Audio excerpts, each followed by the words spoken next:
Me pas që isha me zotin Aradinaj këto më herët,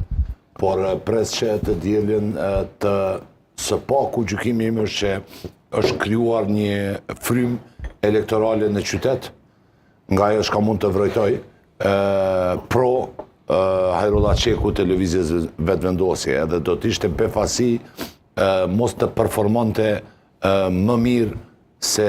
Arben Vitia para 4 viteve, kur i cili ishte shumë lartë, po për shkak, ta themi kështu, një lineariteti në kampanjë, nuk arriti ta bëj diferencën. Edhe pse në duke që me përparim ramen janë bërë të gjithë, nuk mendoj që këtë herë zotit Rama do të ketë sukses në fitore në kryeqytet. Gjithsesi, gara do t'jetë ngushtë, por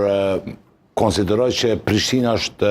jashtë kombinimeve të elitave partijake, politike të partive të ndryshme, është mjaft e emancipume votuesi vetanak që të mos shkoj domosdo në automatizëm në bazë preferencave që kanë elitat për koalicionet paraprake për balotazh.